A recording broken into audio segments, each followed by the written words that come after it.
असल्यामुळे या निश्चितच आणि आज माननीय मुख्यमंत्री महोदयांनी शेतकऱ्यांच्या संदर्भामध्ये जे निर्णय केलं, आपण कृषी समृद्धी योजनेला 2000 कोटीची तरतूद केली, अशा अनेक योजनेला निधी या अर्थसंकल्पात दिलेला आहे।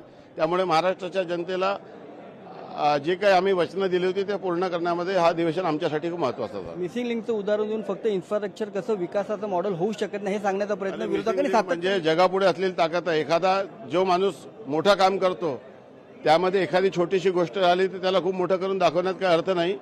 हे काम करून महाराष्ट्राच्या विकासामध्ये महायुतीच्या सरकारने जे मोठं कॉन्ट्रीब्युशन केलं आहे ते पाहून त्यांना खूप ईर्ष्या आहे आणि त्या ईर्ष्येपोटी द्वेषापोटी वैफल्यग्रस्त होऊन जे आम्हाला करता आले नाही ते यांनी कसं केलं यामुळे अशा पद्धतीचे आरोप करत। मुख्यमंत्री यांचं भाषण असेल किंवा उपमुख्यमंत्र्यांचं भाषण असेल यांचं भाषण ऐकून फक्त महाराष्ट्रात सगळं सुजलाम सुफलाम चालू असंच सगळं चित्र उभं करण्याचा प्रयत्न आहे असा विरोध म्हणजे अनिल परबांचा थेट असा आरोप होता। असं आहे, महाराष्ट्राच्या जनतेला माहित आहे की महाविकास आघाडीच्या सरकारमध्ये कसं वाटोळं लागलं होतं।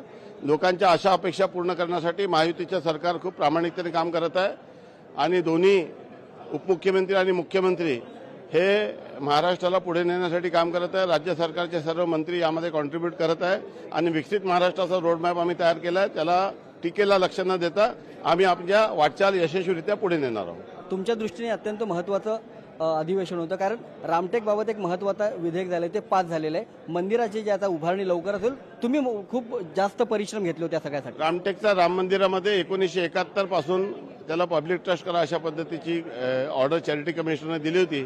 वेगवेगळ्या न्यायालयात ते आव्हान देण्यात आलं, परंतु आज राज्य सरकारने रामटेक श्रीराम मंदिर देवस्थान विश्वस्त व्यवस्था अधिनियम 2026 आज विधान परिषद सभे आणि विधान परिषदेमध्ये पारित केलं आणि यामुळे पार्ट टाइम रिसिव्हर त्या ठिकाणी राहत होतं, परंतु आता फुल टाइम एक डेप्टी कलेक्टर लेवलचा अधिकारी 24 तास 365 दिवस सोबतच एक विश्वस्त मंडळ 11 सदस्य त्या ठिकाणी कार्यरत राहील। त्यामुळे वर्षानुवर्षापासून रखडलेले राम मंदिराचे प्रश्न मार्गी लागतील।